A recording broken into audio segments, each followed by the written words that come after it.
Good morning and welcome to SEC Baseball Talk here at Southeastern 16. I'm Chris Lee representing the Braves, Alfred Ezman representing the Rays as always, or not as always. You got a variety of hats you use, but that's one of your go-tos. We got today's choice. Graham representing dads of the world and Jay representing whatever he's going to represent today. So anyway, good hair, fellas. I'm a visor guy. Always have been since I had the opportunity to play golf with Steve Spurrier one time. And The truth of the matter is, my head is so abnormally large that when I was a young child, my friends called me Kool-Aid because I looked like the big Kool-Aid pitcher that came running through the wall on those commercials. So, hey, there's Kool-Aid. So I was Kool-Aid way before Kool-Aid McKinstry went to Alabama and signed a 7-figure NIL deal. So it's visors or nothing for this cat, and almost all of them have the AU on it. And, a lot of times in this business, whether you're biased or not biased, the perception of bias is actually probably even worse than bias. So, wow. Man, what happened last night on a Tuesday? The baseball world blew up. A lot happened. We're here to talk about all. By the way, that's 2 for 2 with you and hat stories. So, well, fair enough. They're very different varieties. I got golf outing too, but we'll save that one for another time. Yeah, that'll be a classic, I'm sure. Let's start here. We got a lot to unpack today. I'm not sure we'll get to it all, but to me, when I'm watching midweek baseball, results matter, and I think they mattered in a couple of ranked-on-ranked teams that we'll get into for a minute. But I know it wasn't the best day of baseball for Tennessee yesterday, beating North Alabama 7-5. North Alabama, typically not a very good program. It's baseball. Stuff happens. I thought probably the most significant thing of the day, though, happened in Knoxville and happened in the first inning. A.J. Russell throws 17 pitches, gets 3 strikeouts, gets a perfect inning. Alfred, I'll let you lead with that because that is a game changer for the Vols. If they they've got him healthy. If they can keep A.J. Russell healthy, he is, I don't know, maybe potentially a top 10 starting pitcher in the league, maybe top 5. I don't know. We've seen him enough to know. I don't know. We've seen enough of a lot of these guys to know, to be honest with you. But anyway, I'll stop talking. Big moment for the Vols when A.J. Russell took the hill. Yeah. The message going out was, AJ, take it easy today. You have about 5 batters. He needed 3.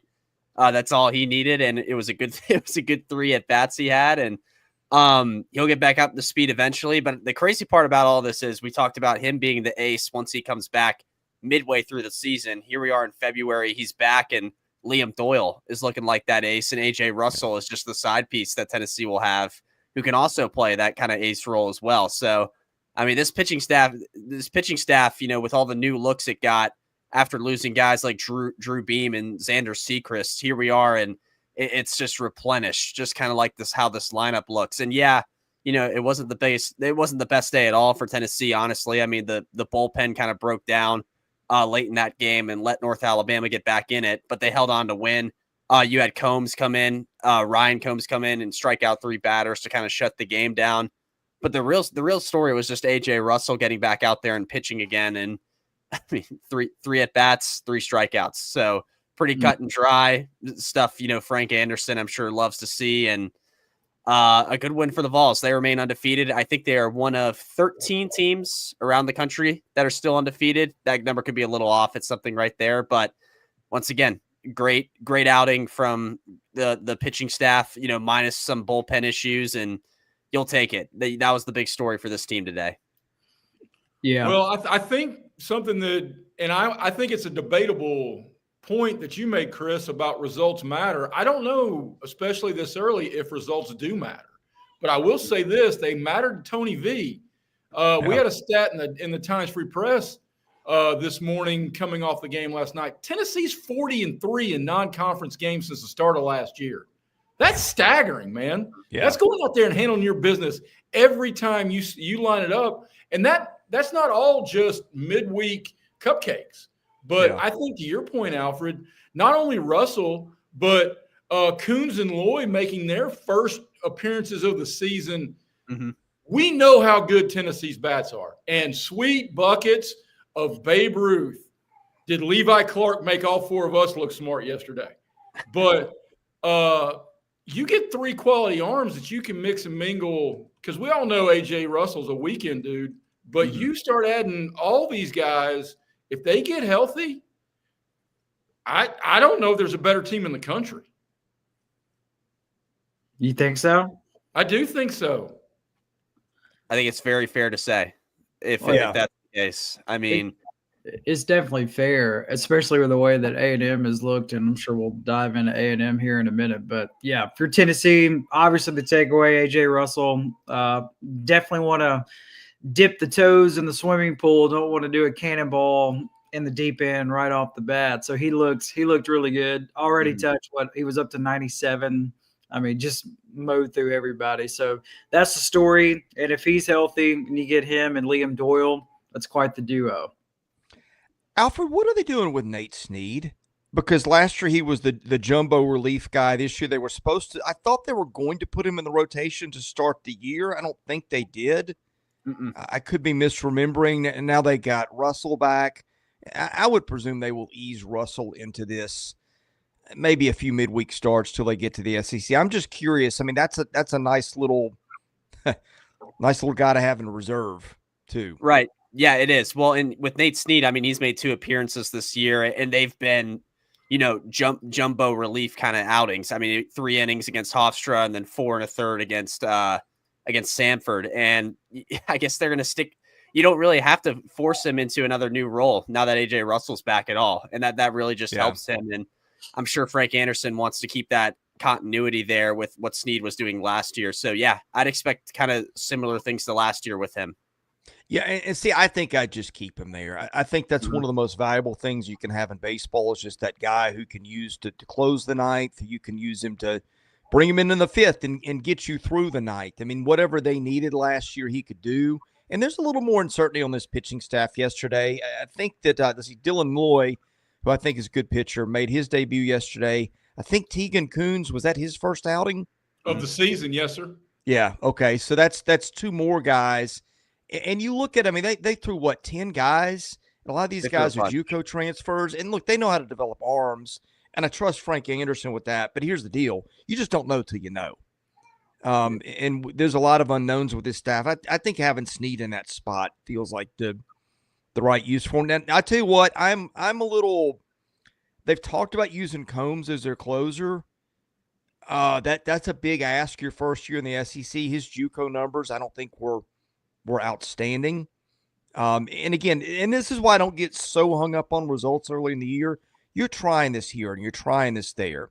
And you're seeing what parts you have. And sometimes a guy failing in a spot is a gift because then okay, if we can't trust him in a midweek, we probably can't trust him in that spot against LSU on a weekend. So that's why I don't get really wound up about the results of every game. And did you lose a 1-run midweek game to a good mid-major, or did you look underwhelming against the North Florida to me or North Alabama? To me, it's just how do you find your parts and sort through that, and do you have enough at the end? And I think that's a lot of what Tennessee and other teams are sorting through right now.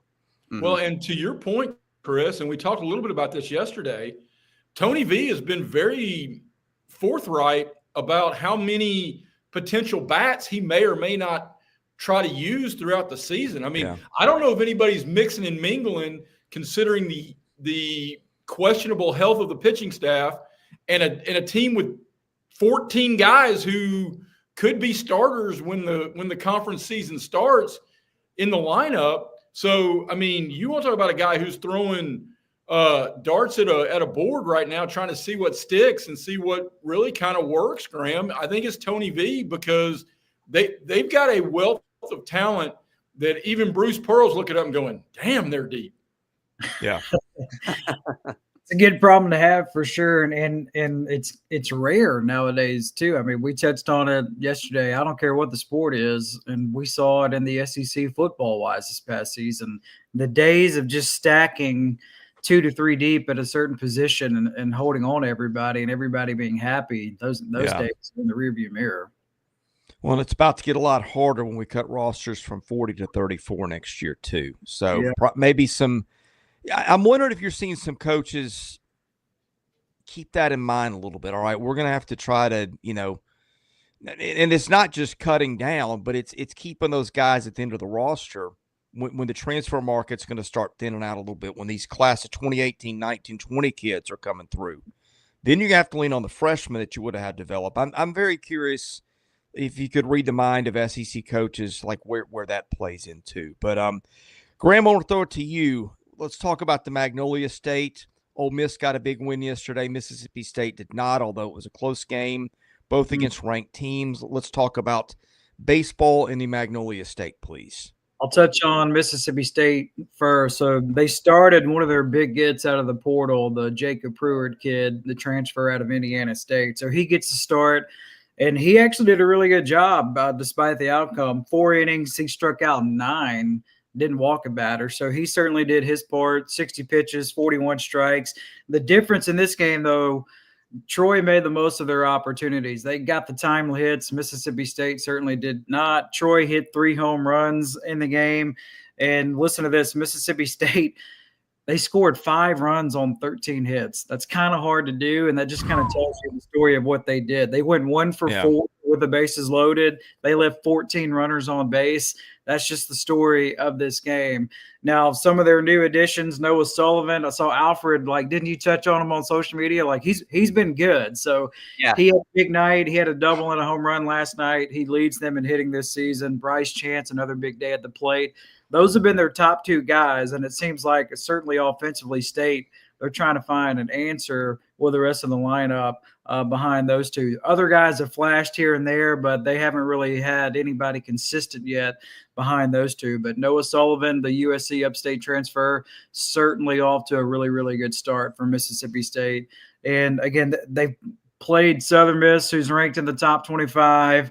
Obviously, Troy last night. Again, it's no shame losing to those 2 teams. Those 2 teams were picked 1 and 2 in the Sun Belt preseason-wise, and they both made the NCAA tournament a season ago. So State's going to be just fine. I know everybody likes to treat college baseball games like college football. It's a long season. We got plenty of more times to go, but this is just one of those games, missed opportunities for Mississippi State, especially offensively. I'd say the Sun Belt's pretty good, by the way, guys. Yeah. If you haven't noticed that, there's been a lot of teams that have beaten in that conference that have beaten a lot of good teams. So I would take those with a grain of salt. We'll get into a team later who also fell on the wrong end of a Sun Belt team, and they're probably none too happy right now. Gomaha mentioned it in our chat. So it's just let's just jump right to it. Yeah. Let's get right into that one. I don't know if A&M is suffering some Grahovac shock or what, if it's just early. I mean, Jim Schlossnagle's teams would do this from time to time too when he was there. They were very underwhelming offensively in the non-conference portion of the schedule, and then they got to the conference play, and it was a very different story. But I mean, we talked a little bit about this. Like, there was no reason that you could put. I mean, A&M had to be the number 1 team in the country preseason. It just was too much there between Prager and Grahovac and Laviolette and a lineup that's incredibly deep. But I think we also said, hey, look, Michael Early's what, a 37, 38-year-old first-time coach. You know, their assistants went off to other places. That's a lot of pressure. They lost some big pieces of their pitching staff a year ago. Yeah. Look, I think A&M is better than we're seeing, but as somebody points out, they've got the 2nd worst record in the SEC right now. Now, look, I think you take that with a grain of salt. I think that's more reflective of what the league is. But seeing some of the run totals they're putting on the board, you can explain a lot of stuff away, but it is a little shocking, Alfred. It is. The one thing I say that they have to like is Wyatt Henseller had a good game last night. I mean, that's kind of, that was kind of due based on the Grahovac injury, but they got pounced on by this Texas State team. And I said this on social media before. I'm like, hey, Texas State just beat Oklahoma State in Globe Life Field like a week ago. So keep your eye on this one. And lo and behold, they did it again. This midweek starter they have, Jesus Tovar is very good. I think he had 7 strikeouts last night. He struck out 7 Oklahoma State batters in that upset too. So they might I don't know, who's Texas State's coaches. If you guys do, go make that guy a weekend guy. I would suggest, because he's doing something right. But Jesus, I like him very much. Yes. He'll help with the curveball. Yes. Yeah, and I mean, it's shocking to watch it, because I think it might have a little bit to do with Laviolette's injury, but even still, I mean, Texas State out-hit this team. They outpitched this team. The Bobcats used just 2 arms last night. It was kind of decisive for a lot of it, and they had some home runs too with guys like Austin Eaton that kind of just pushed them over the edge. So no need to push the panic button. We're in February. There's no panic button in February. It doesn't exist, but it's just something to kind of monitor going forward. Alfred, you said Laviolette injury. Did I miss something, or you meant Grahovac? Grahovac. If I said that, I meant Grahovac. I'm sorry. Okay, just clearing that up. Okay.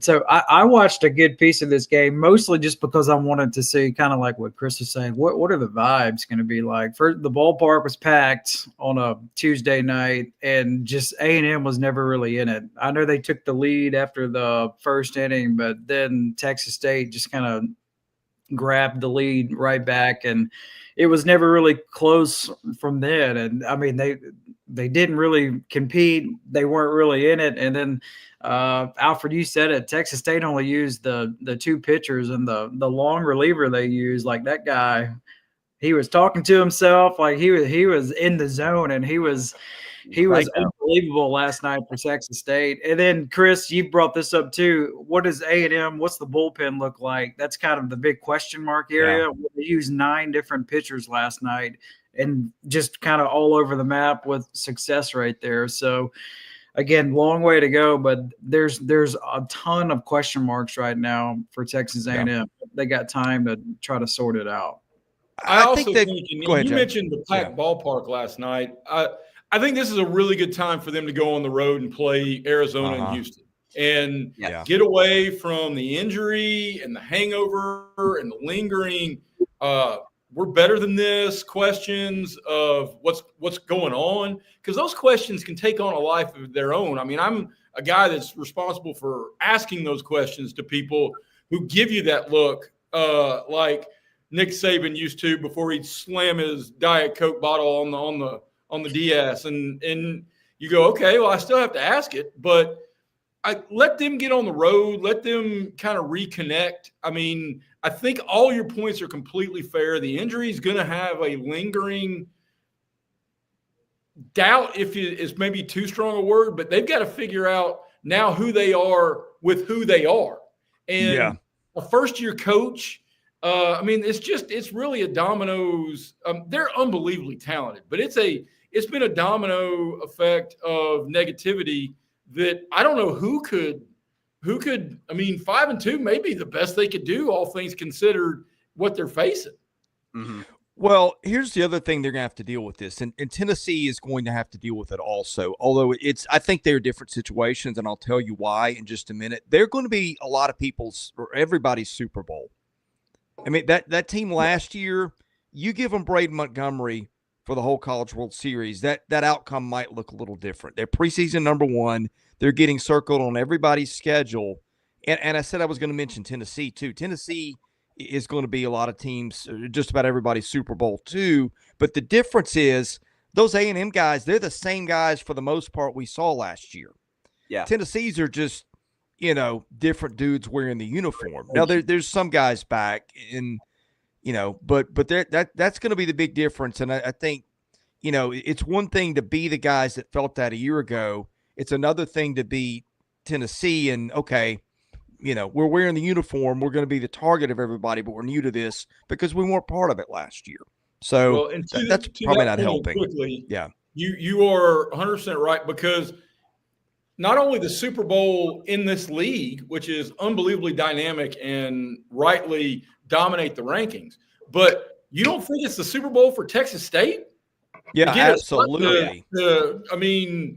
To knock off number 1 in the country. So, I mean, in that regard, not only a Super Bowl, it's like the Bugs Bunny, Michael Jordan against the Monstars. I mean, no, it's bigger than the Super Bowl. Well, hey, speaking of which, Sunday, Rice. These are all the in-state teams they're going to play. The next Tuesday, UTSA. The next Wednesday, Texas Southern. We go down to March 18th, Texas A&M Corpus Christi. The 25th, Houston Christian. The first every Incarnate single Word. guy on every one of those rosters would have cut off a pinky toe to play for A&M. Absolutely. Incarnate Word's in Texas, right? Yes. San Antonio. Yeah, that's their whole midweek schedule, I think, is Texas team. Sam Houston on the 8th, Tarleton He's State. Good, though. Sam is good. Sam is good. Sam's a little old, but he can still play. Better than William Morris. Tarleton State, that's a Texas. Is that Texas or is that Louisiana? William Morris? Tarleton State. Yeah, that's Texas. That's Texas. Sam Houston State again. Lamar is Texas. San Antonio. Their whole Lamar's got that limp-wristed throwing style. He's really good too. their whole schedule, literally their entire midweek schedule from here on out is Texas teams. So, wow, yeah, that may not be the best thing under the circumstance either. All right, we were talking about offenses a minute ago. Tennessee's has been the talk of a lot of things, but very quietly, the Vols got overtaken at the top of the leaderboard in terms of runs scored on the year. That's Alabama. Guys, if we're picking an MVP right now, Justin LeBron got to be it. As good as Brody None has been, Justin LeBron is now at the top of many of the SEC's offensive charts. He's hit 6 home runs. Nobody else has hit more than 4. Hit 2 in an inning yesterday. And, oh, by the way, Alabama's schedule has been a little tougher than most of the teams have played so far.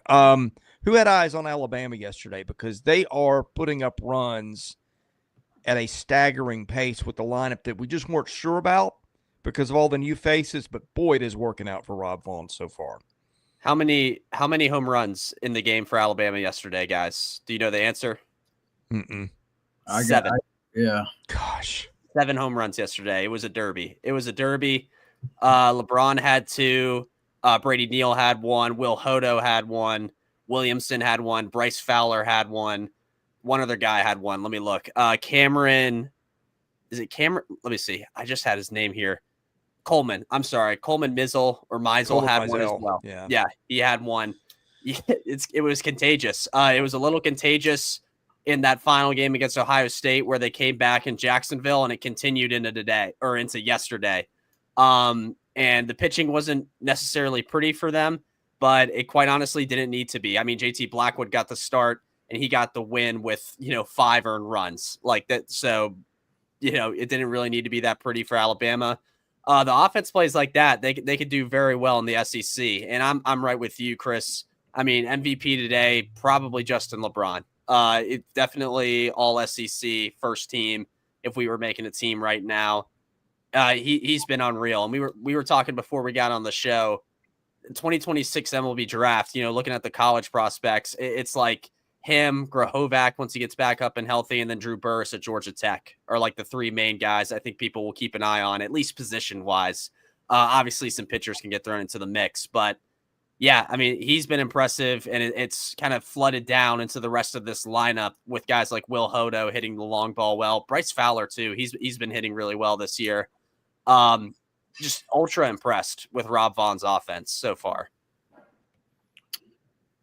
You also have to wonder, I mean, as great as yesterday was, it was 16-1 after 2 frames.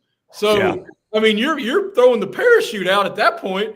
So right. Who knows? I mean, if they'd kept the foot on the gas, could that have been like 40-10? Well, and some of these run scoring numbers are getting depressed because of the run rule, which wasn't a thing in SEC baseball until 2 years ago. You saw them in other leagues. Graham, the SEC adopted that 2 seasons ago? Yep. Yeah. Because they didn't do that for the longest time. I mean, there might have been some select games here and there where the coaches Yeah, agreed. But I mean, am I dream that like used to 2 or 3 or 4 years ago used to never have run rules that I yeah, remember. that's why college baseball games, they'd be like 4 hours. People are like, why are college baseball games not on TV? Well, I mean, the softball is because you can get a softball game in 2 hours pretty much no matter what. College baseball is a different story, and that's what we saw last night in Alabama. One thing I will say for the Crimson Tide, just nitpicking, they got to clean things up defensively a little bit. They had 2 errors last night, and then pitching wise, like they're going to have to. Some guys are going to have to step up in certain spots there. Again, they're still trying to figure out who exactly they have and what role, especially bullpen wise, setup guys, closer, that type of thing. Those are going to be areas where if they're going to have to make a jump this season, those are the 2 areas that they need to clean up.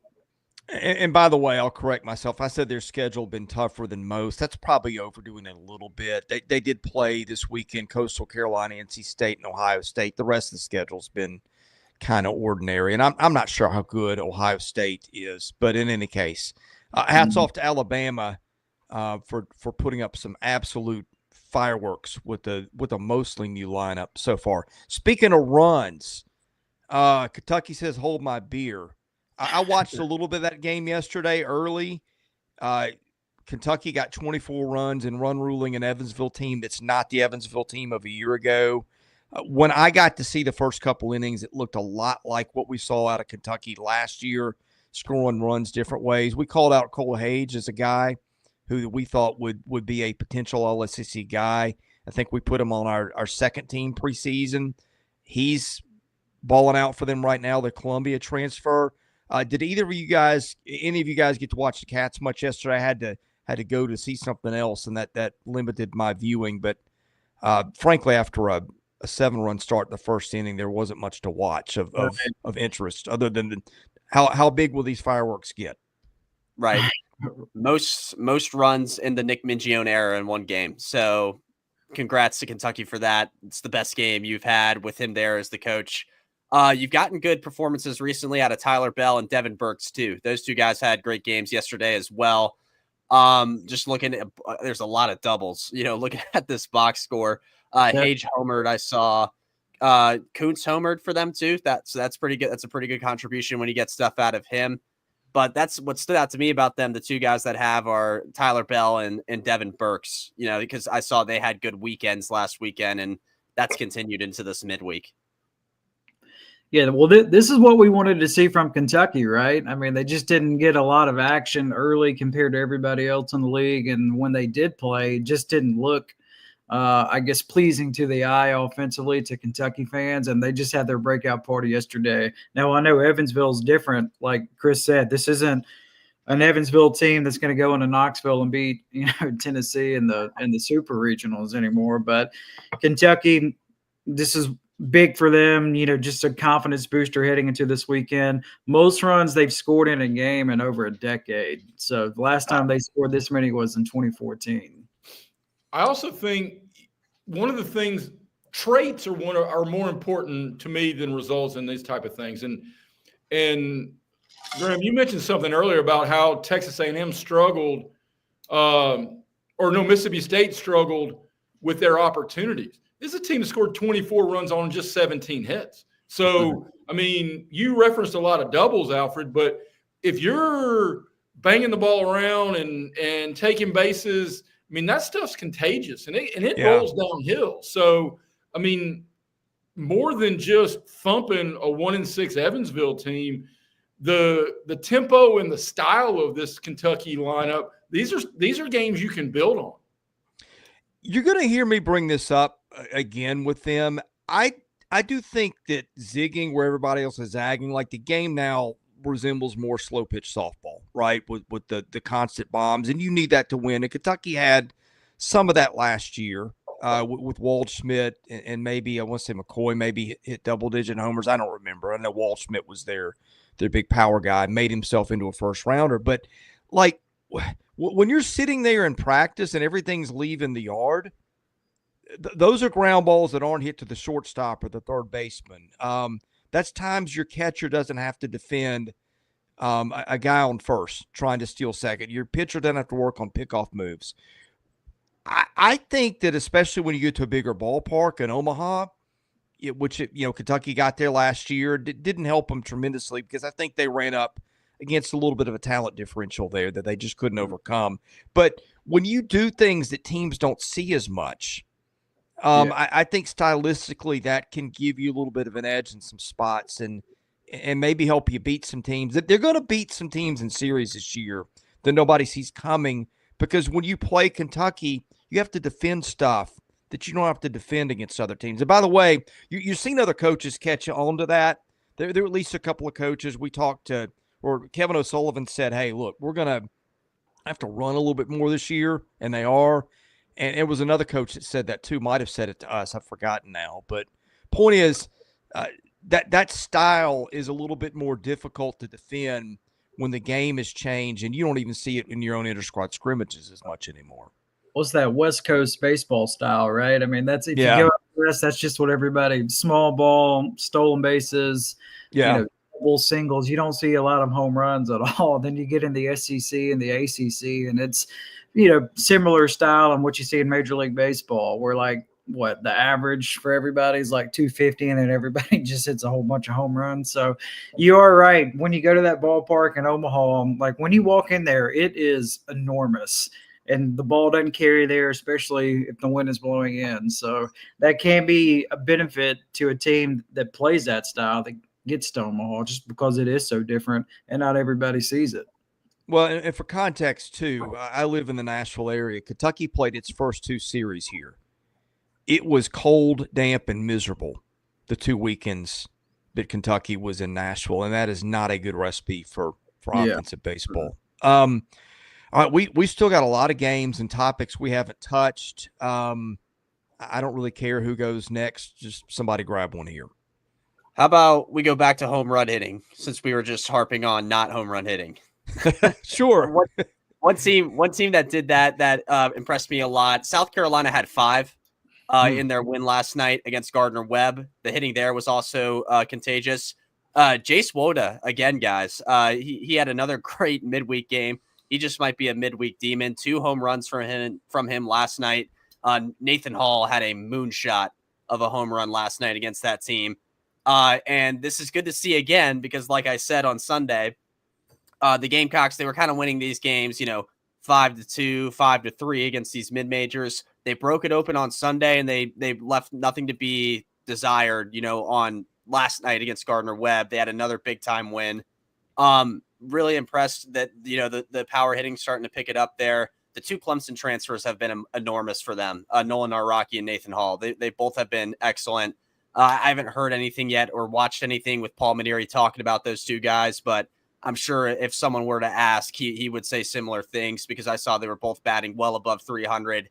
I hope that continues, because, as much as, Kentucky's sitting toward the bottom of our power rankings, and, we should be moving them up, but we can't because of all these other teams. South Carolina's in that very same boat, right? Like, we should be moving this team up. They're undefeated still. They're one of 13 teams left in the country that are undefeated, but we just can't do it because all these teams. So just felt the need to give them love too, because they're right there with Kentucky toward the bottom of our rankings. And, at some point, someone's going to slip ahead of them, and we're going to have to boost them up.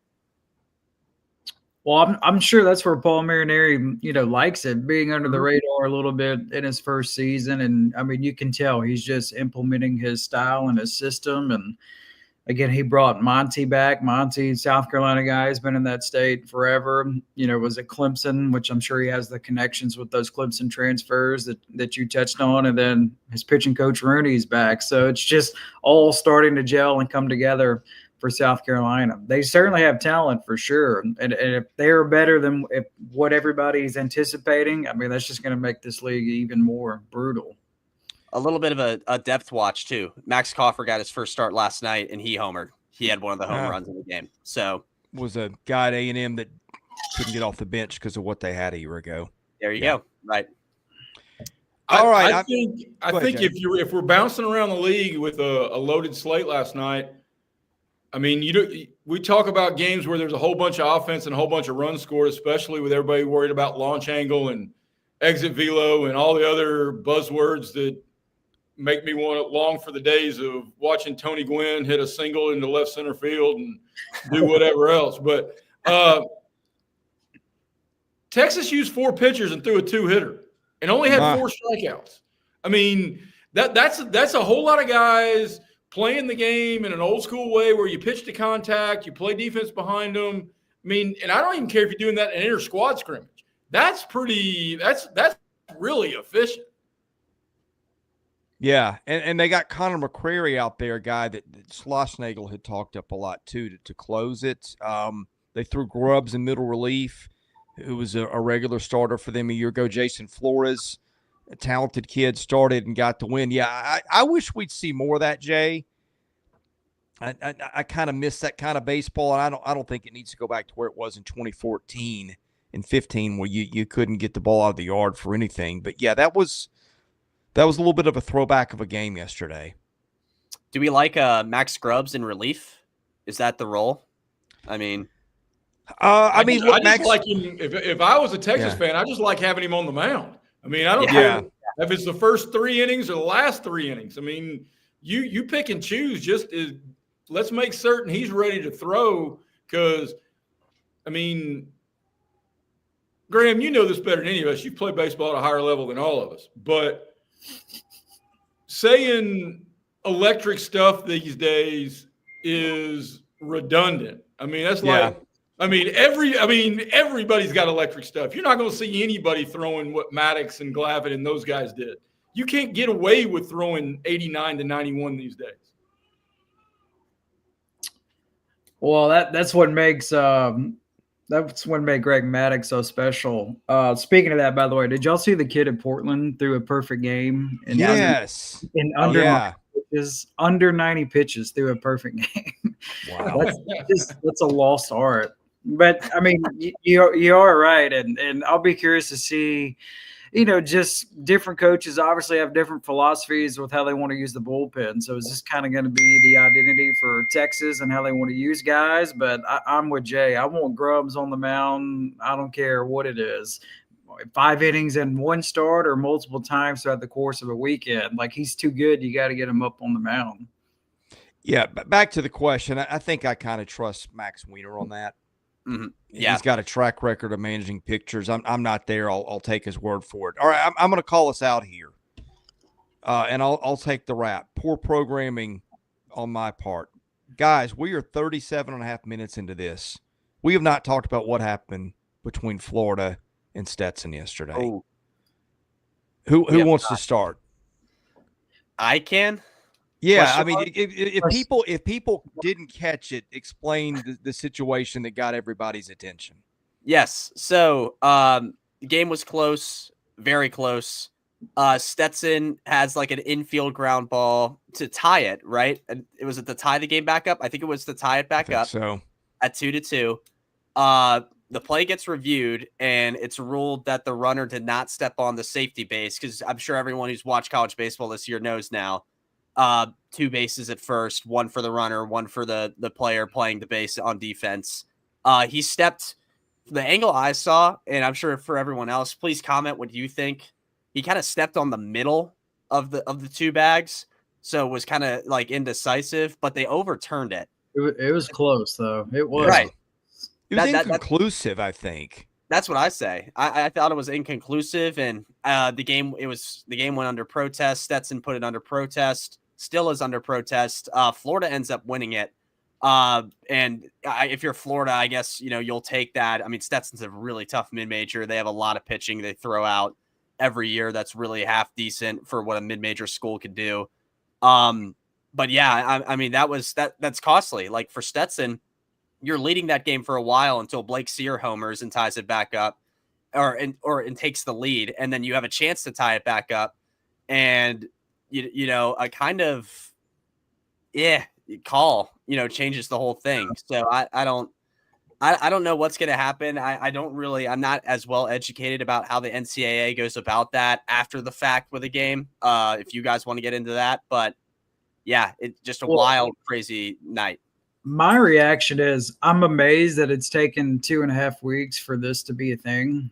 Right. Like, yeah, that's true. This is the first full season where everybody is doing this. Like, that just really, really surprised me. And my other reaction is wait till this costs somebody like a league game. Could you imagine this burns like Tennessee and Tony V in some way? Like he's going to turn into the Incredible Hulk out there. Like I cannot imagine. So I'll be curious to see, will this be addressed? Like, will there be a memo sent out? Not, in the SEC or around the country, but it will be fascinating to watch just because this is a new wrinkle and nobody's touched this until last night when it became a thing. Okay. Man without hat is going to talk about the safety bag, which in the safety dance to which we are now. Men without hats.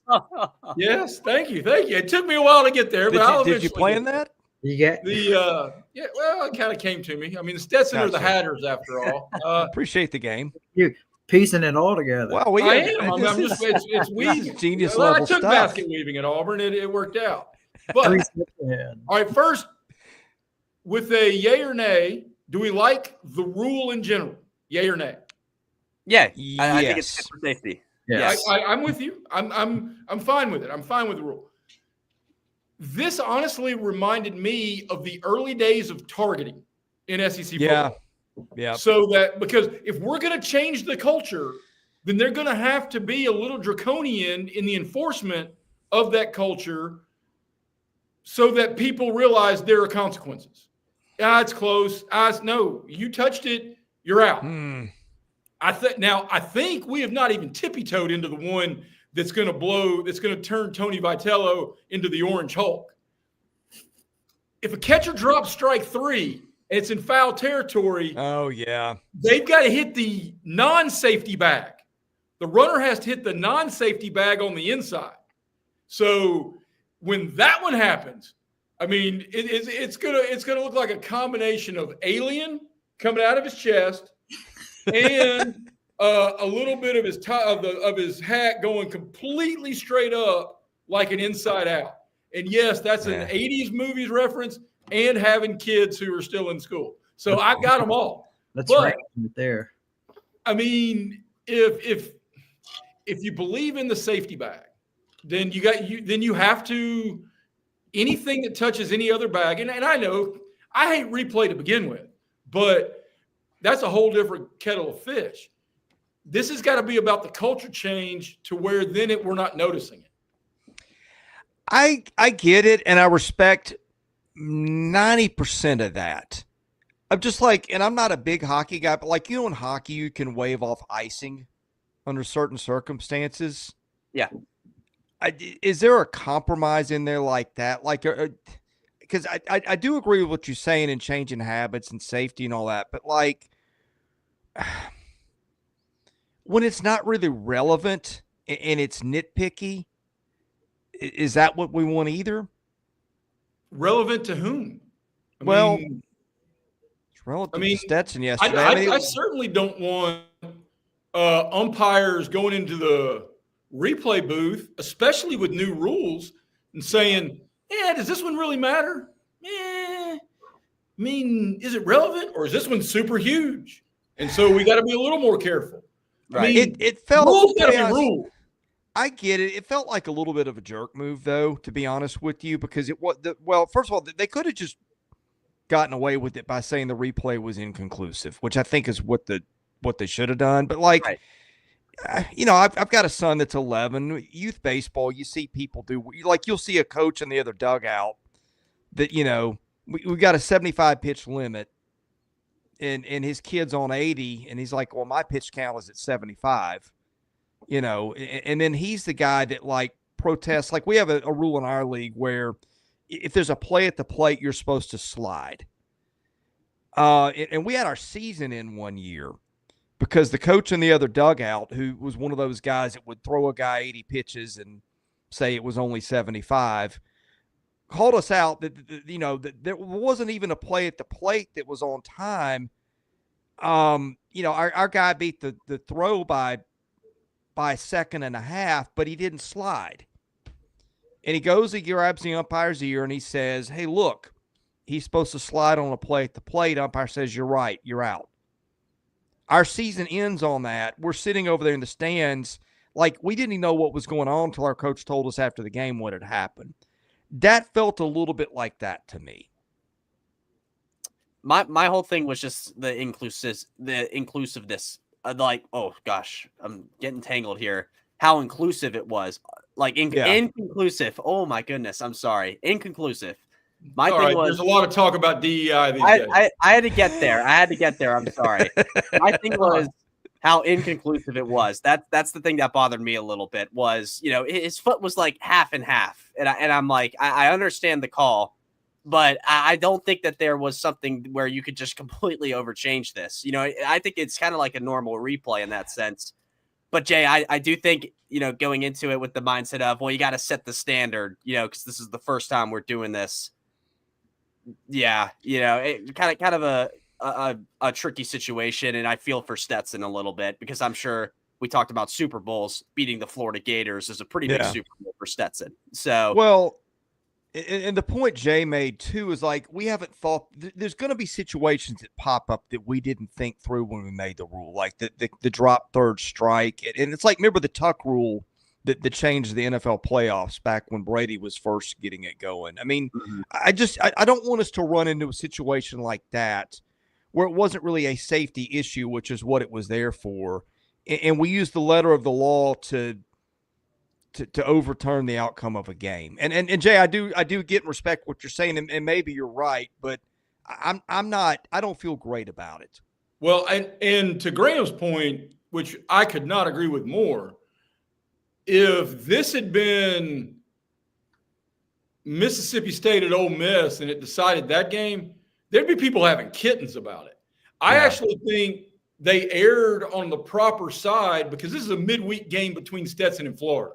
In the grand scheme of things, not going to matter, but they've also now laid a little bit of a precedent to safety. But if it had not happened until middle of May, and we're talking Iron Bowl of baseball, or we're talking Tennessee at Vandy, and the place is jam-packed, and it all erupts into a mushroom cloud, and this is the first time we're talking about it, then, or worse yet, if they'd said the ripple effect of being inconclusive here would really maybe dictate that every call could be, well, he touched both bags. Or, I mean, in some ways, I think setting the bar higher early on, whether it was calculated or not, is probably going to provide benefits. Mm-hmm. Yeah. And at least you get it out there as a discussion point. And we're all now more informed about the rules. Because at least in shows like this and in conversations that you see on social media, the details and the layers of the drop third strike and the other things about, even if you didn't even know. I mean, there's a lot of people, I think college basketball should start about a month, maybe 5 weeks later than it does, because we're all wrapped up in football and we don't really pay attention. And then we look up and the college basketball season's over. College baseball could probably make this a little bit of the same argument that if they push the start of the season, because right now we're all college basketball crazy. If they pushed it back, we might be paying attention more. We were all looking at scores and stats and seeing who's doing what and the rankings and yada, yada, yada. But there are a lot of people who may not be 100% versed in the details of the safety bag. And yes, I can do the safety dance. So just that. All right, gentlemen, we've got undiscussed. We don't have to get all these, but we have not hit on Arkansas Grambling. We've not touched on Lindenwood, Missouri. By the way, Grambling, Arkansas wins 14-3 over Grambling. Missouri 14-10 over Lindenwood in a game that went back and forth. We got Oklahoma staying unbeaten with the 15-4 win over Texas Southern. Vanderbilt beats Tennessee Tech 16-3.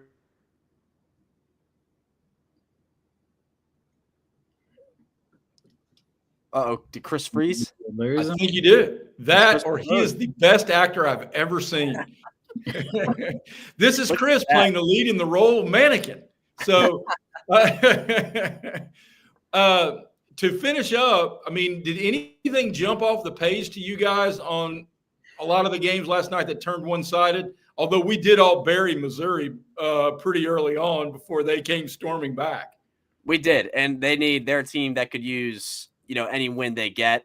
I think, honestly, heading into SEC play, because it was getting to a point where I know it was early, but with Missouri, with all the injuries they had going into the year, you were kind of like, you need to put something together before you get to SEC play when it gets nasty, because it was getting to a point, especially after the Andre Dawson Classic in Vero Beach, it looked like it could get nasty. And now you get a win like that where Lindenwood gives you a run. Lindenwood went up, what was it, 4-0 in the first? Yeah, first inning, right? Yeah. So that's when we were all like, oh man, this is not looking good.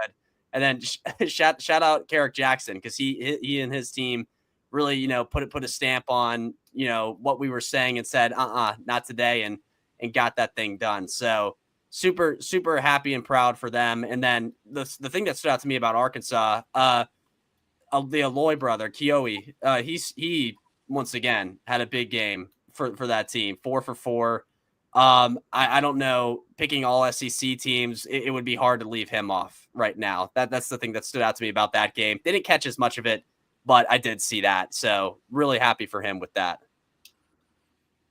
Well, I think we're in a place that I think we all concur that if Arkansas can just get to 6 runs on any given day, they're going to be hard to handle. Mm-hmm. Yeah, for sure. And then the other thing, I know touched on them a little bit, but Ole Miss, that was a nice win yesterday too. Yeah, back in the top 25 for the first time in what feels like forever, and you beat your third-ranked team this season. So it's always a fun matchup in state against Southern Miss. Southern Miss beat State last week, so that was a nice win for Ole Miss, and it's kind of waiting to see what it would look like offensively, like will other guys step up, and we kind of had that yesterday. A lot of guys got doubles and home runs. The transfer outfielders each had a double and a home run yesterday, and Mormon and Sanford. When Mormon gets a hold of one, like his bat speed is off the charts. And well, I mean, anytime a Mormon gets a hold of one, praise be to God. That's right. Chris, my internet. What did you like about the game? A couple minutes. What did you like about the games, Chris? We haven't heard you yet. Now that you're back.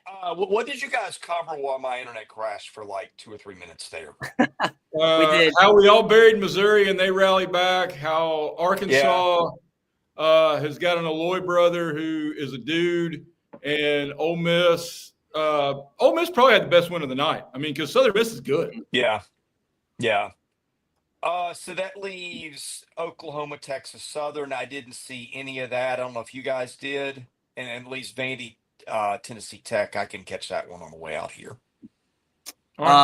Oklahoma, Texas Southern, Jackson Willits, pretty good game from him, 2 for 4.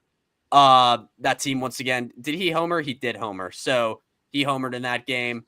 What offense popped off the page? You get a good, you're pretty much the team of the weekend last weekend. If you're Oklahoma, you come into the midweek, you handle business like that. That team is sitting pretty good, as far as climbing up the SEC goes. So we're really happy for them. And they're getting a lot of bats going. I mean, Kyle Branch had a good weekend. Willits, like last night. If they can do that, that was kind of the thing was, this lineup's a little bit of a mystery. It's starting to not be a mystery. We're starting to know who these guys are. So good for Skip Johnson in that club. Yeah. Their new guys are hitting for them, which was kind of where one of our questions was. Vandy, Tennessee Tech. Vandy's starting to look a little bit to me like last year's Kentucky style-wise, which is not like a shock. It's not been a team that's been leading the league in home runs for a few years now, and they always will run. But a lot of doubles. I think they walked 13 times. I think that was like their second 13-walk game in 2 or 3 games. So that's kind of interesting to watch with them. New hitting coach, new approach.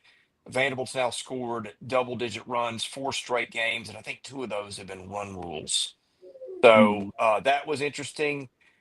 So I think that's it. Somebody mentioned, and I'm glad somebody talked about LSU and Dallas Baptist tonight. Mm-hmm. We've got a weird slate. I don't think we usually see 5 games on a Wednesday, but that's what we have tonight. And this afternoon in the SEC, that'll be just an early season thing. You do see some teams that play some 5-game weeks, and that's one of them.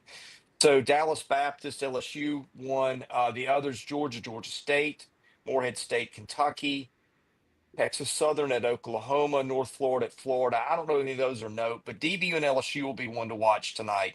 That'll be a battle, and be kind of interested to see how LSU pitching plans that one with all its options. LSU's got a big week. They're hitting the road for the first time, and they're playing in one of those tournaments. So, be fascinated to see what they look like. Kansas State on the weekend. Kansas State we're winner of. Yeah, Kansas State won that. Kansas State won that series. Yeah. They were in with Arkansas. They were the champions of that series. So, and Dallas Baptist, they killed. I know SIU Edwardsville is not some world beater, but they outscored them. What is that? 30-something, 40-something to 4. So that they handled business this weekend. That'll be a good game tonight. That's the game of the night across the country. And what I'm looking for to this weekend is my 8th grade softball pitcher has her first big tournament of the year. So there's that. Yeah. Oh, nice. Well, gentlemen, we'll keep an eye on that. We'll be back tomorrow. We will talk about the midweeks. We will preview the weekend series. As Alfred mentioned, some big ones coming up. Enjoyed it, gentlemen. It's fun as always. Thank you guys for watching. My apologies for my internet connection, which is just not liking being on at the moment. So we'll end it here. Anyway, God bless you guys. Thanks for watching. For Alfred Ezman, Jay Greeson, Graham Doty, I'm Chris Lee. Thanks for watching our baseball content here at Southeastern 16.